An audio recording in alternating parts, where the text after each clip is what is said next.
Okay, so the derivative as a function. This section is almost the exact same as the last, which is why we can rush it a little bit. So look at that. Did it really change?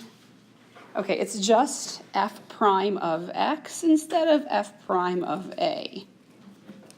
Does that make, that's all that's changed. And this function is called the derivative of f.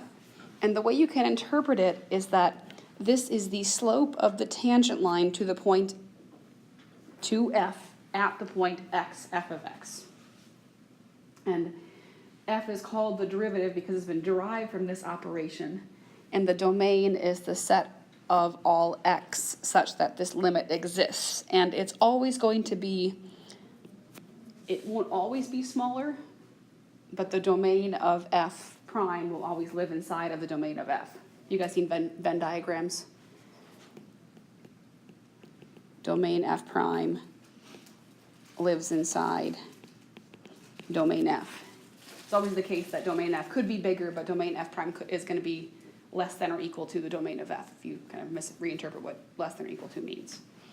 There could be things that are left out, but mostly you can figure that out from what you actually get from the equation. So it's not going to be super, super hard. Now, the hardest thing with this is getting a graph of what f prime looks like from f. So what you have to remember, so we are going to try to do, we're going to plot f prime of x. And so when you're plotting f prime of x, the x coordinate is equal to the location, as in how far over, and y, which is f prime of x, is the slope at that x on the function f of x.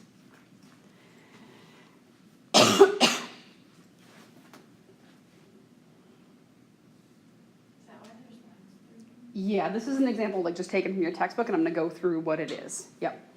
But so the fact that there's this A, B, C thing in there, just don't worry about that for now. But you have this blue picture, and I'll darken it so you can see it better. And we want to graph what the derivative looks like. And I think my hint to you is the easiest things to see is where the derivative f prime of x equals 0. And those are the points, the A, B, and C, that are represented by little yellow horizontal lines. Do you see what I mean? Like at A, the slope is 0. At B, the slope is 0. At C, the slope is 0. So when you're plotting f prime, you leave the x coordinate the same, but the y coordinate is what the slope is at that point. So at A, the slope is 0. So the y coordinate of f prime is 0. That point ends up on the x-axis, because what you're graphing are the slopes, and that slope is 0. At B, the slope is also 0.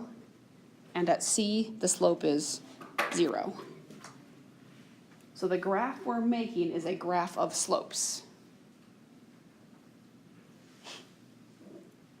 Okay, then my tutors, when I took calculus for the first time, taught me to just look at the graph in chunks.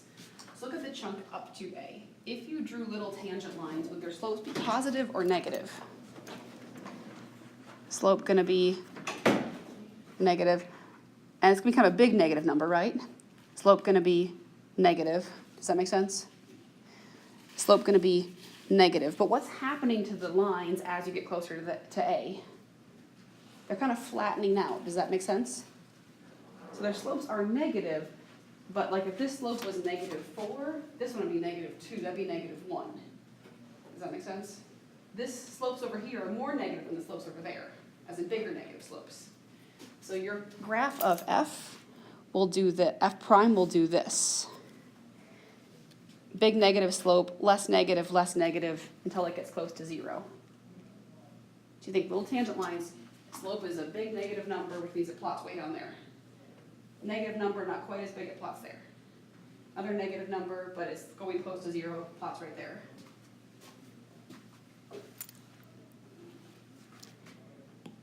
And how about this middle chunk from A to B? Slopes are positive, and they start out at 0, they get biggest in the middle, and then they start to level off. You see what I mean by that?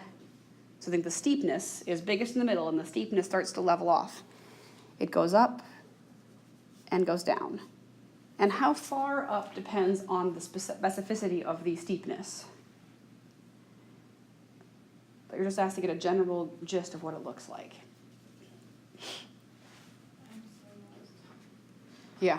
So is it because you're basically graphing the signs of the slope? You're graphing the signs of the slope. Exactly. That's what you're doing. And the signs, the slope at A and B, they're both 0, right? Yes. And the signs of the slope in here are all positive, right? So, but the biggest positive number happens in the middle. And these numbers over here, they're positive, but they're not as big. That's why they plot lower down. You can also think that these all have to be positive, but they have to be 0 on the ends. You have to go up and back through those 2 points.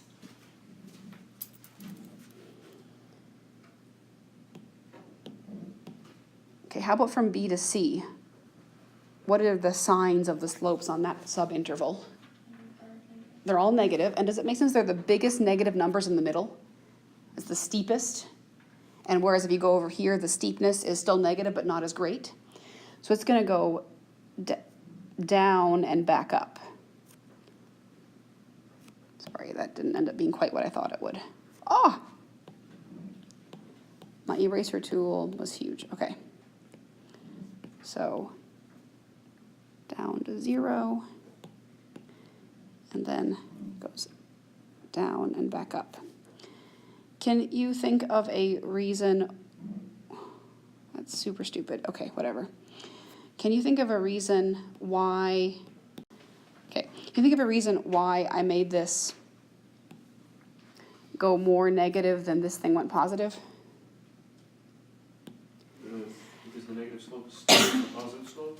I think that this negative number compared to that negative number, like if this was a 1, this would be like a -2.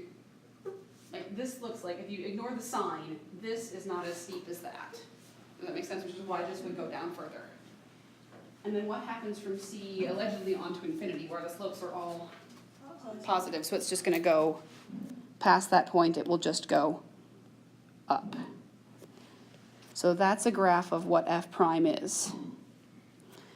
And you can think that, yes, in some sense, what you're graphing are the signs of the function. Like, it's a kind of an increasing, decreasing thing, right?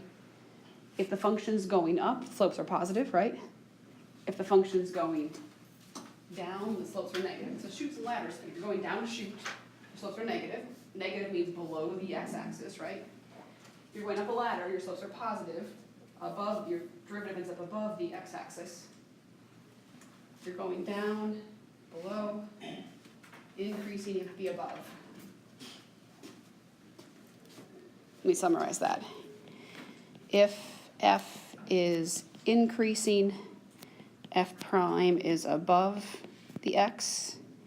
If f is decreasing, f prime is below the x-axis.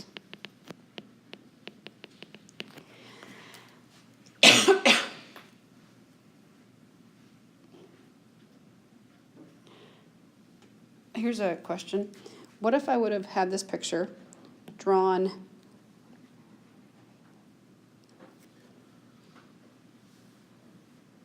pretend it's the exact same thing, just shifted up? Would where the derivative ended up change? Okay, so where would I plot that? Would I plot a 0 on this point? Would I plot a 0 at that point? Would I plot a 0 at that point? Yes, okay.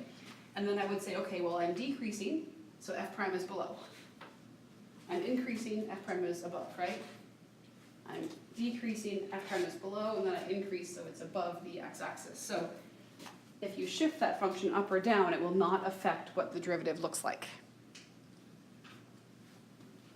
Because all you're looking at are the slopes, not where those slopes, not like how high up or down they occur, just what are the slopes.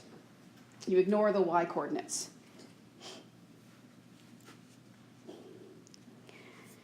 Okay, let's do a few more.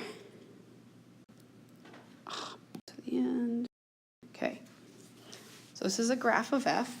Use it to sketch the graph of the derivative. So first find the zeros. How many places is this slope 0? 3. One right here, one right there, and one right there.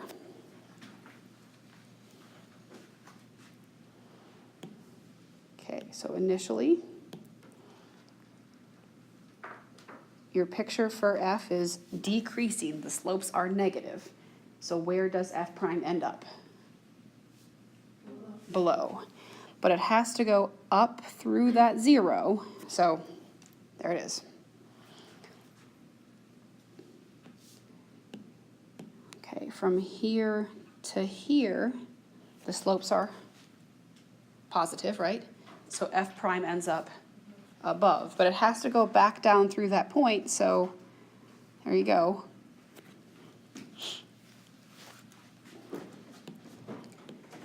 Okay, so from here to here, what happens? Goes back down, and it probably is, I know I just totally botched the symmetry there, but it probably is somewhat symmetric. Do you see what I mean by that? Because the shape here is the same as the shape there, right?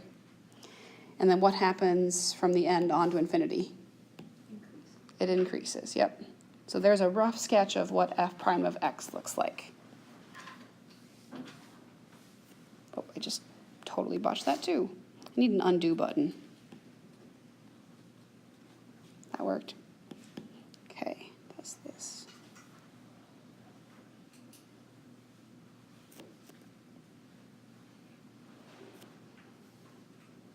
Okay. Alrighty. Okay, this one's a teensy different. Okay, here's a graph of f. How many places is this derivative 0? Just 1. Okay, so just that 1 point. Okay, now for this part of the picture, does it make sense that as you go in this direction, the slopes kind of get close to 0? The curve kind of flattens out? And also, are the slopes negative or positive for that particular part? Negative. They're negative. So what's going to happen with your derivative, it's going to do something like this-ish.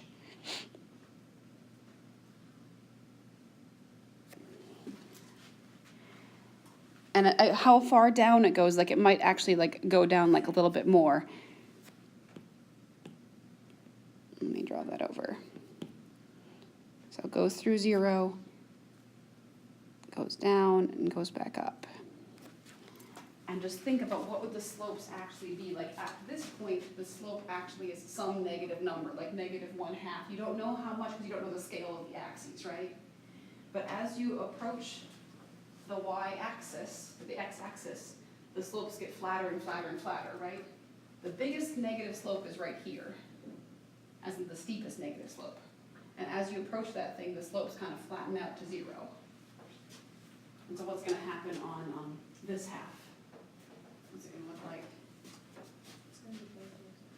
It's going to be above the x-axis and do something kind of similar.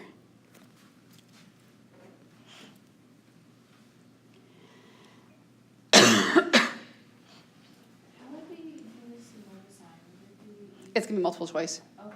It's going to be, here's a graph of f, and then which one of these is potentially f prime. So I'll give you a chance to test out about what it is, like take it and sketch it and do approximately what you think it is, and then see if one of those matches yours somewhat closely.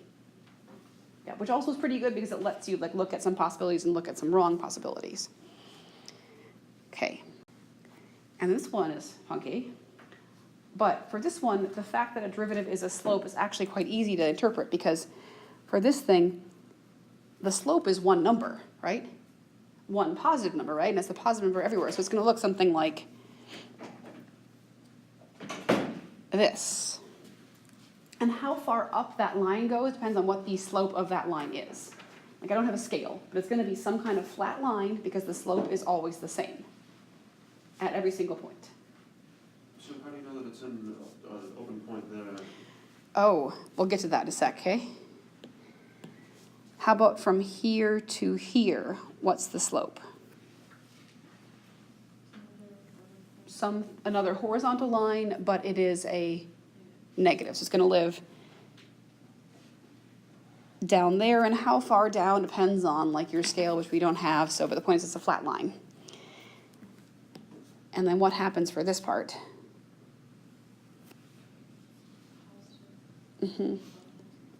Yep. And I didn't fill those circles in for a reason, and I'm going to explain that reason now. Okay. So how far up or down you put those lines, I mean, like as long as you had the sort of piecewise function that was in chunks, you'd get it right no matter how far up or down they were, as long as the red one was below the x-axis and the blue ones were above, because it's not clear. Now think about why they're open circles. So the derivative is the slope. As you approach this point, from one side the slope is positive, from one side the slope is negative, right? So what should the slope at that point be? Should it be positive or negative? You could just define it to be 0, sure, but it actually isn't. Remember how limits exist if the limits match from both sides? So with f prime, let's call this number like a or something. The limit as x goes to a minus, well, negative a, of the function is equal to some positive number.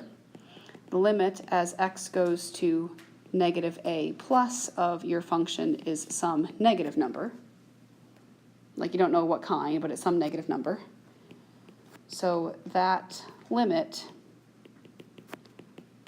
does not exist, and that means that f prime does not exist at that point.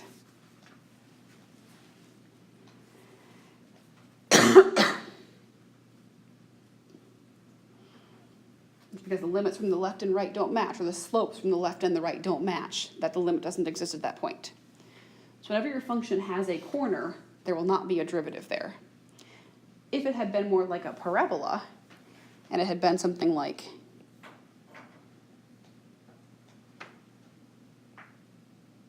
this, where it was smooth, well then the slopes kind of zero out from both sides as you approach that point, right? But this one, the change is too abrupt for it to be defined as one thing. And another basic idea about derivatives is kind of the idea that you can take a curve and zoom in repeatedly, and the line will eventually look like it's, say, in this case, it'll look like it's flat. If you zoom in on this, you're never going to get around the cornerness of it. It's always going to be cornered. So that's the reason. Those circles are not filled in. Okay. Oops. Next slide. All right. Find a formula for f prime of x. So this is like what we just did. F prime of x, in the last lesson that is, not the graphing thing, is the limit as h goes to 0, f of x plus h minus f of x over h. The only thing that's changed is you plug in x plus h instead of a plus h. That's it.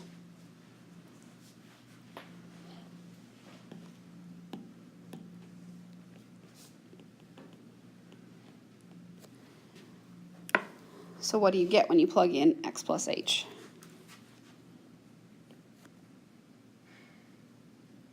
X plus h cubed minus 2 times x plus h plus 2. And then minus the quantity, x cubed minus 2x plus 2, all over h. We did one awfully similar to this. I'm not going to run through all of the details. I'll tell you what the answer is going to be after some work. The answer will be 3x squared minus 2. Just one hint. To do x plus h cubed, how do you do that? Does the power distribute? No, you do x plus h times x plus h times, it's going to be tedious, right? Multiply the first two, then send the next x plus h through, okay? But see if you can do that on your own, like as in like put a little star by it and work it out tonight, but that's what you're going to get when you work it out, 3x squared minus 2. Because I'm going to do some of the harder ones. Yeah, Jimmy, you have a question? If you did the power rule, wouldn't it be 2x2? It'd be 2x squared minus 2. No, it would be 3x squared minus 2 if you do the power rule. Wait, what? If you do the power rule, it would be 3x squared minus 2. Three comes down, okay. Yeah, 3 comes down. Yep. Okay. And these are the two pictures, which you could kind of sketch in, but I just graphed them with my grapher. So here is the x cubed minus 2x plus 2.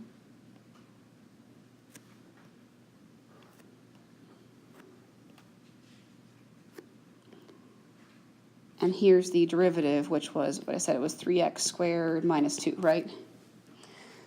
So look at what happened. The derivative was 0 there and 0 there, right? Here the slopes are what kinds of numbers? Positive, so they live above the x-axis, right? What happens between those two green dots? The slopes are negative, that goes, f prime is below the x-axis, right? And then what happens from the last green dot on? That makes a little more sense. That makes a little more sense, right? Yeah, so that's actually two equations where you can look and see, okay, here's the original, here's the derivatives graph, and it does the same thing we were just sketching.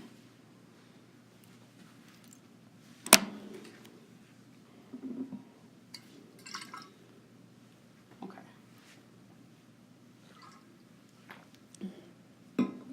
I just want to do some derivatives of functions that are a little bit gross to walk you through some that have ugly algebra, okay? All right, so here's one. Okay, so find the derivative of root x minus 5. Okay, so f prime of x will be the limit as h goes to 0, f of x plus h minus f of x all over h.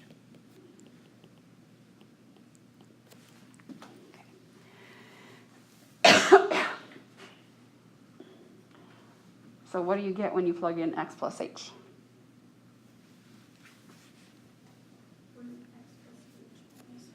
Root x plus h minus 5. Very good. And then plug in f of x and you get, yep. And then all of that over h.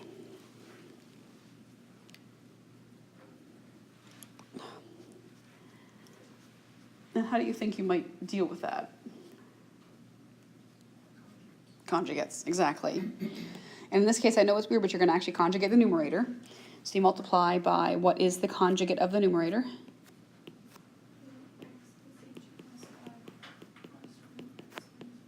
Great. Over itself.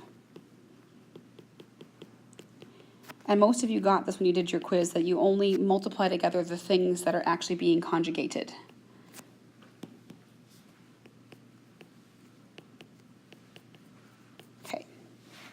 So that in your numerator gives you x plus h minus 5 minus, don't forget parentheses, around the x minus 5. All over h times root x plus h minus 5 plus root x minus 5. Awesome. Is everyone okay with what happened with the conjugates there? Is everyone okay with what happened with the conjugates? Okay.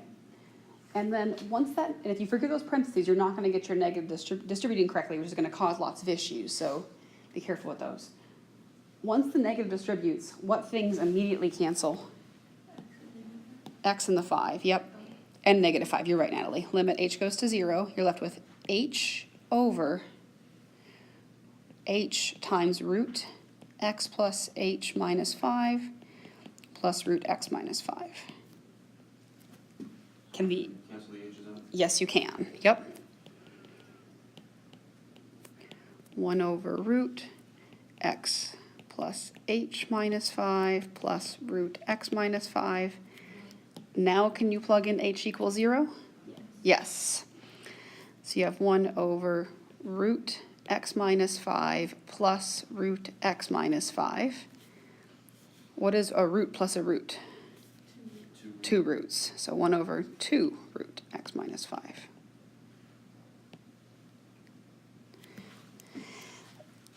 Just a lot of the same tricks as before. And I know it's weird to conjugate numerators because it feels like it's wrong. You don't ever have to conjugate denominators in this class if the denominator has a variable, okay? If it has a number, sure, but with variables, just don't. It's not worth your time, okay? It's easier that way. What's the domain of f? As in the original. It's greater than 5. You need x minus 5 to be bigger than or equal to 0. X is bigger than or equal to 5. So in other words, from 5 to infinity. How about the domain of f prime? Does anything change? 2 times root x minus 5 cannot be 0. Almost, yeah. See, the only thing that changes is that whereas with the f you could plug in 5, with f prime you cannot. Because there's no denominator. Does that make sense? In this case, the domain is 5 to infinity. It just leaves out one number that was in f's domain. So just x is greater than 5? Yep, exactly. So for f, it's x is greater than or equal to 5, and for f prime, it's just x is greater than 5. But you could have figured that out just from this itself, right? Because you have a square root and you have a denominator. You have to be careful for the stuff inside the root being 0. Okay. Next one, ready? Uber ugly algebra. Okay. Whew, man. F prime of x is, we will learn an easier way, I promise. Just not till next week. F of x plus h minus f of x all over h. I'm going to make that a 1 over h because I know I'm going to have multiple fractions here.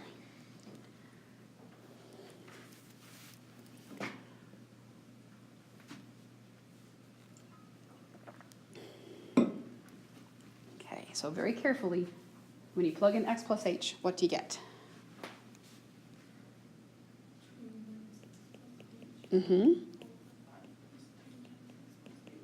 Yep, there you go. Great. Just like that, right? Minus 2 minus x over 5 plus 2x, right?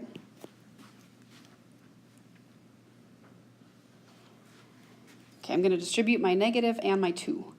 Limit h goes to 0, 1 over h, 2 minus x minus h, 5 plus 2x plus 2h. I'm going to leave a space because I'm going to get a common denominator.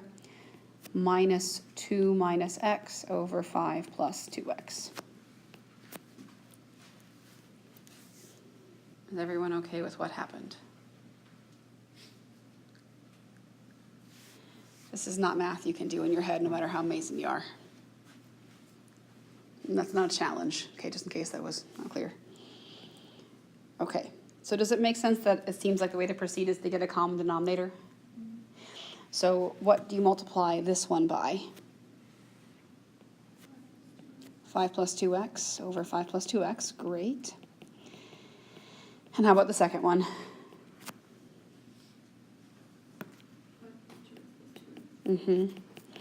And now it's just like an exercise in can you keep track of all your stuff, right?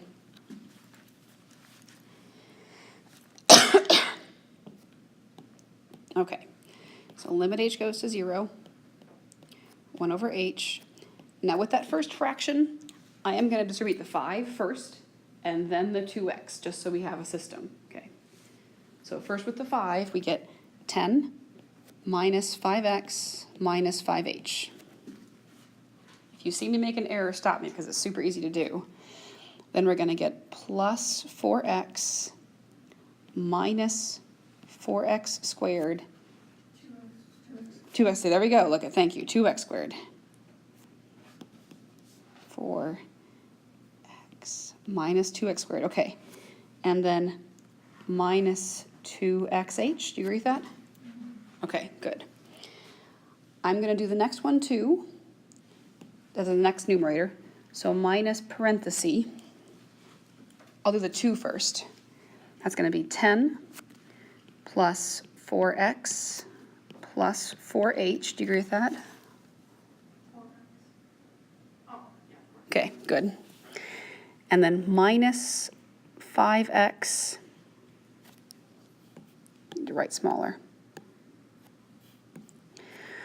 minus 2x squared, right? Minus 2xh. Holy shiznits. Over your denominator, which I am not going to multiply together. 5 plus 2x plus 2h times a 5 plus 2x. And in your numerator, you're going to have like tons of stuff canceling. So let's just go through term by term.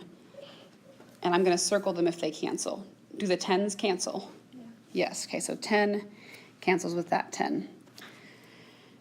Okay. Does that 5x cancel? Yes. Yes. Okay, so this 5x, that's negative, cancels with this 5x once the negative distributes. Does the 5h cancel? No. Okay, does the 4x cancel? Yes. Okay, 4x cancels 4x. If I would have made a mistake, that 2x squared wouldn't have canceled, and it should. So this 2x squared cancels with that, right? And how about the xh's? Do they cancel? Yeah. Yeah, they do. Okay, so this cancels this. Alrighty. The great thing about this is if you get something wrong, the problem becomes impossible to solve, so you know you made something, you did something. Yeah, that is true. If it really is the case that everything that does not have an h should cancel, and if it doesn't, you've made a mistake, you should just try again. It often is easier to start over than to look for your mistake. Seriously, so that's my advice. So I think in the numerator, we're just going to have minus 9h's. Do you agree with that? Yeah. Yeah, because we have negative 5h minus 4h, right? Because that negative would distribute to the positive 4h, right? And you forgot the 2x. I don't think I need the 2xh. Because it cancels with the other 2xh. That won't always happen, but it did in this case. So limit h goes to 0. And now I have negative 9 over 5 plus 2x plus 2h, 5 plus 2x. Can you plug in h now? Yes. Yes. And you get negative 9 over 5 plus 2x times 5 plus 2x. What's the best way to say that? Plus 2x squared. Mm-hmm. Go. If you've already had calculus, no, you may not use the quotient rule yet, okay? If you want to for WebAssign, I can't tell, but for the written homework, you gotta do it this way. What's the point of doing it this way? Because you have to know that what the limits, well, it's a bit of, I need to torture you a little bit, but it's because you have to understand that these derivatives come from secant lines that get closer and closer together, and this is the definition. All the rules that you learn in the future come from this definition. They should do this in. It's for a day, okay? Like one day, you can suffer for one day. And they do it in pre-calc, actually. Like my pre-calculus class, we just didn't call it a derivative. I just said, okay, here's this difference quotient, do all the algebra on it. I don't know if your pre-calc teacher did, but I did. So, okay. This one, what was the domain of f? Negative infinity, negative 5 over 2. Mm-hmm. That little Union symbol. union fella, and then negative 5 over 2. It'll leave out the one place the denominator was 0, right? Does it make sense that the domain of f prime is the same? There's still a denominator, right? And it's 0 in the same place. So in this case, it is the same.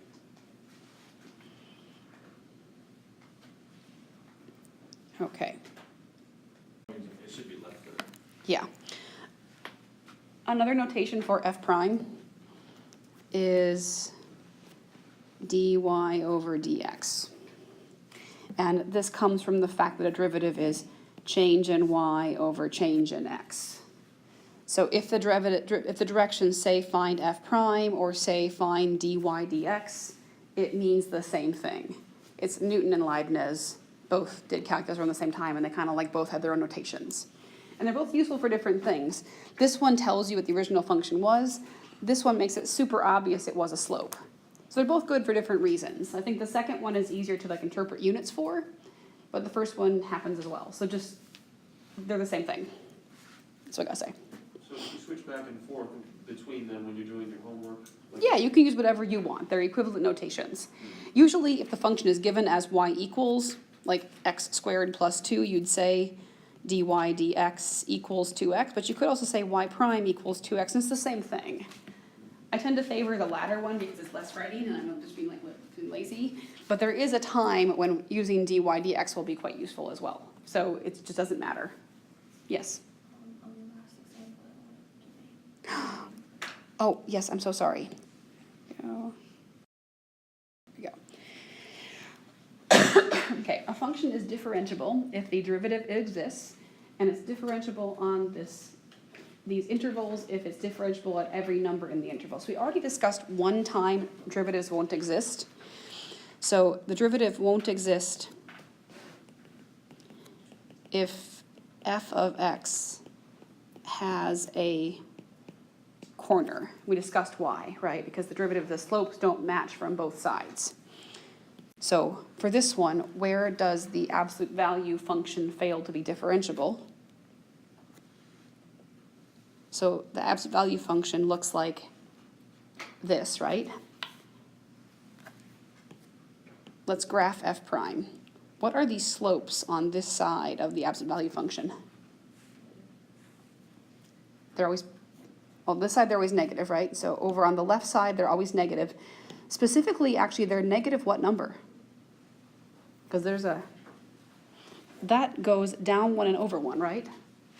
So the slopes are -1 over there. So if you're graphing f prime, looks like that over there. The slopes are all -1 up until that corner where we're kind of undecided. What are the slopes for all the positive numbers? 1. Okay, so there's a graph of f prime.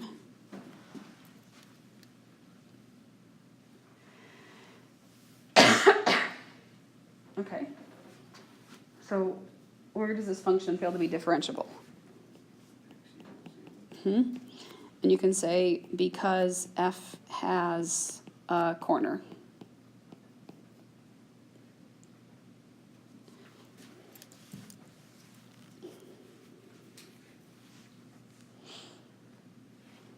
Okay. How about this guy? 1 over x.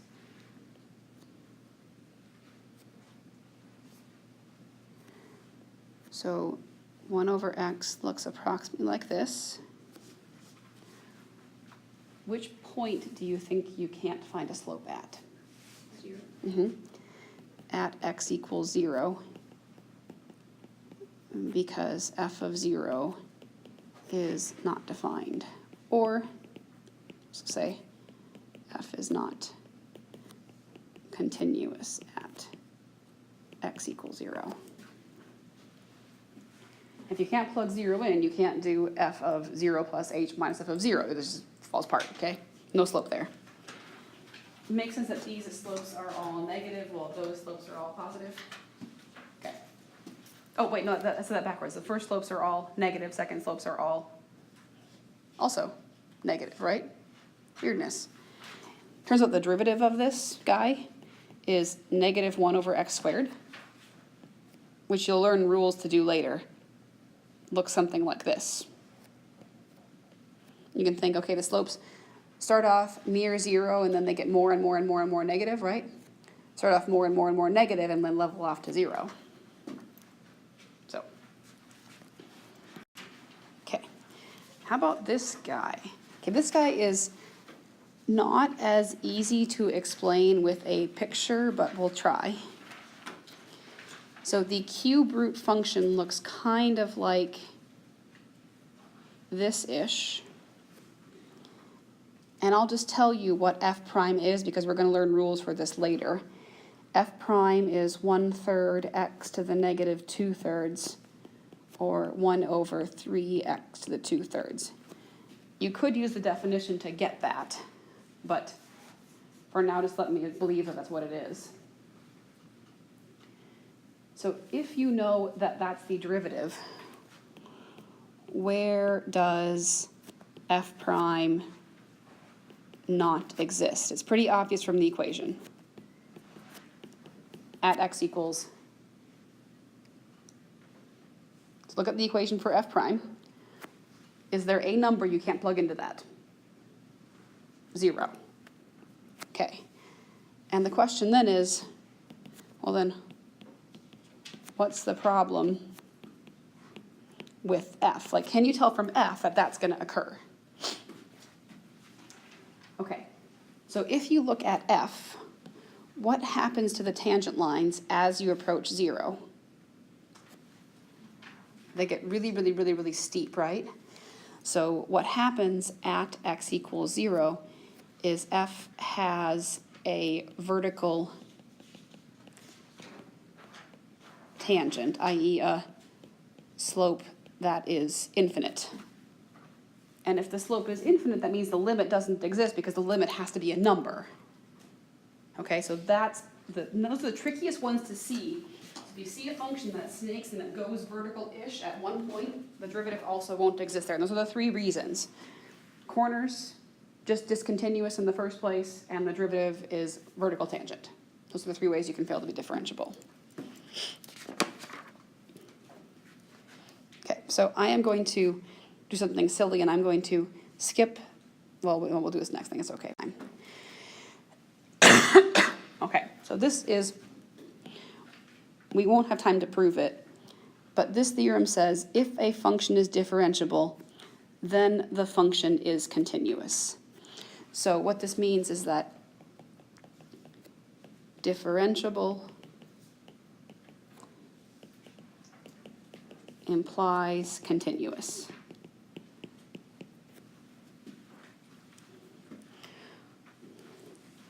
And your book has a proof of it, but given the limited time, I'm just not going to have time to go through it.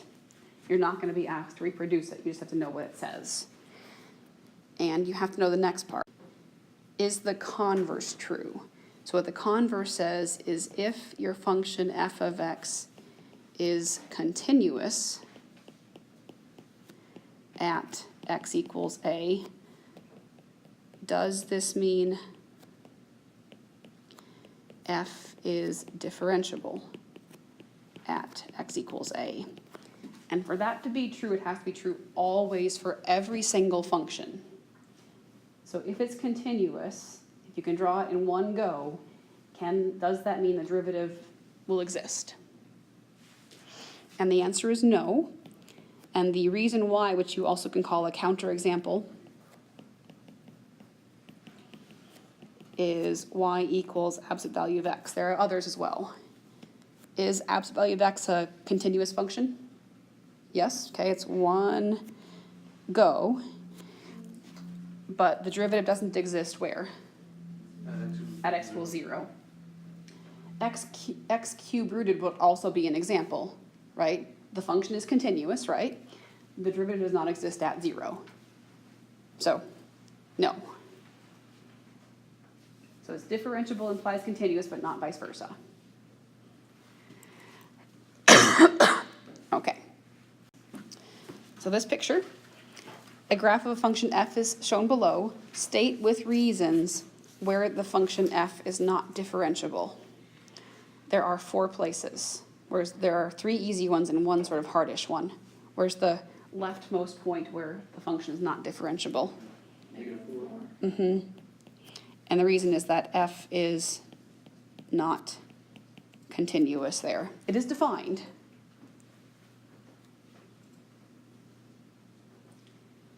How about at x equals negative? There's a corner. Where's the next point?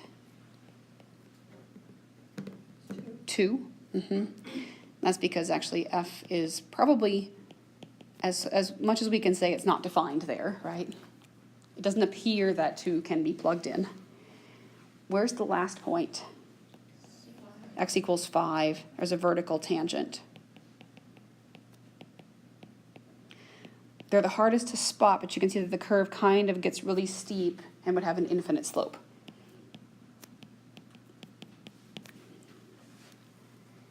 Those are the hardest to spot, and if anybody misses anything on a quiz or test where I ask this question, that's the one they miss. They miss the vertical tangents, so just watch out for those.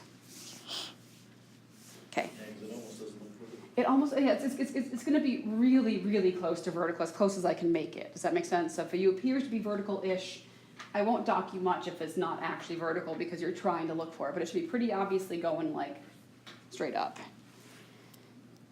And the very, very last thing is that this notation you just have to know. There are things called higher derivatives, and what that means is you can take a function and take its derivative and then do the derivative again. Okay, so you have your function f. You find f prime, that's the derivative of f. So this is the deriv of f. If you find the derivative of f prime, it's called f prime prime with 2 prime signs. If you find the derivative of f prime prime, it's going to be 3 primes. Yep, it's f 3 primes. And the process by which you do that is you just take the equation you got for f prime and do the derivative definition on it. Does that make sense? So that's all it is. It's not very hard. Is that just what you call it? Derivatives? Say that again? Taking derivatives of derivatives? You're taking derivatives of derivatives. And here's the physical situation and where it would occur. So if f of x was equal to your position, what's f prime? In terms of physics. So position, this would be equal to your velocity. So say this was in meters, this would be in meters per second, we'll say, okay? So what is the rate of change of your velocity? Acceleration? And that'd be meters per second, which is meters per second squared. Does that make sense? They come up in physics and stuff. And then the third derivative also has a name. Do you know what that one's called? No. It's called jerk. And you can think, like, if you have sudden changes in acceleration, you do, like, jerk around, right? That's what happens to you. This would be meters per second cubed. So that's the context in which they will come up. The textbook just wants to introduce the notation to you so you know what it means. That's all. But the differentiation process is used, for now you use that same definition. And on Friday, after we take our test, we'll